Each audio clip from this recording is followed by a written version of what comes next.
இந்த ப்ராப்ளத்திலையும் delta G and K C relationship பற்றி நம்ம வந்து டிஸ்கஸ் பண்ண போகிறோம். இங்கே என்ன கொடுத்துருக்காங்க, ஹைட்ராலிஸ் ஆஃப் சுக்ரோஸ் கியூ.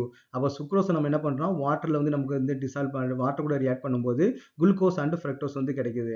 நமக்கு வந்து பார்த்தீங்கன்னா இங்கே ஒன்றுமே கிடையாது. நம்ம வந்து சுக்ரோஸ்ன்ற என்னன்னா, நம்ம வந்து சுகர் யூஸ் பண்ணுறோம் இல்லையா, வீட்டில் டீக்கு ஜூஸ்க்குலாம் நம்ம ஆட் பண்ணுவோம் இல்லையா, அதான் சுக்ரோஸ் நம்ம சொல்லுவோம். அந்த சுகரை தான் நம்ம என்ன சொல்லுவோம், சுக்ரோஸ்னு சொல்லுவோம். அப்போ சுக்ரோஸ் நம்ம உடம்புல போயிட்டு எனர்ஜியாக கன்வெர்ட் பண்ணும்போது முதல்ல குளுக்கோஸ் அண்ட் ஃப்ரக்டோஸாக தான் நமக்கு வந்து மாறும். ஓகே, இந்த ரியாக்ஷன் இந்த இதோட கான்செப்ட்லாம் நமக்கு என்ன இருக்கும் பார்த்தீங்கன்னா 12th பயோமாலிகுல்ஸ் சாப்டர்ல வந்து நமக்கு வந்து இருக்கும், கெமிஸ்ட்ரியில் வந்து இருக்கும். அப்போ ப்ரீவியஸ் ப்ராப்ளம் வந்து பார்த்தீங்கன்னா பயாலஜியில் வந்து இருக்கும், அதாவது பயாலஜி சப்ஜெக்ட்ல வந்து இருக்கும்.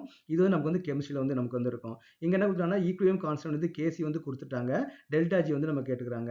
அப்போ டெல்டா ஜிக்கும் கேசிக்கும் நம்ம என்ன relationship, delta G is equal to -2.303 RT log வந்து நமக்கு என்ன கொடுத்துருக்காங்க, கேசி வந்து கேட்டுருக்காங்க இல்லையா.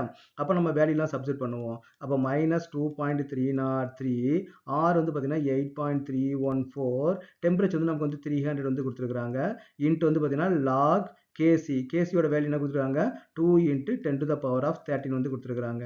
அப்போ இது எல்லாத்தையும் நம்ம வந்து மல்டிப்ளை பண்ணால் நமக்கு வந்து என்ன ஆன்சர் வந்து கிடைக்கும். இங்கே நமக்கு வந்து இந்த -2.303, 8.314, 300 இந்த மூணையும் நம்ம மல்டிப்ளிகேஷன் பண்ணும்போது நமக்கு என்ன கிடைக்குன்னா 5744.1 வந்து கிடைக்குது. இன்ட்டு வந்து பார்த்தீங்கன்னா லாக் 2 ஓட வேல்யூ நமக்கு என்ன வரும்னு பார்த்தீங்கன்னா 0.3010 வரும் இல்லையா. அப்போ நமக்குன்னா 13.3010 வந்து நமக்கு வந்து வரும். அப்போ இந்த ரெண்டையும் நம்ம வந்து மல்டிப்ளிகேஷன் பண்ணும்போது நமக்கு என்ன ஆன்சர் கிடைக்கும், நமக்கு என்ன வேல்யூ கிடைக்கும் பார்த்தீங்கன்னா 76,000. ஓகே, -76,402.2 வந்து நமக்கு என்ன ஜூல் வந்து நமக்கு வந்து கிடைக்கும், எனர்ஜி வந்து நமக்கு வந்து ஜூல் வந்து கிடைக்கும். அப்போ இது நீங்கள் வந்து என்ன பண்ணணும், கிலோ ஜூல் வந்து நம்ம கன்வெர்ட் பண்ணால் -76.402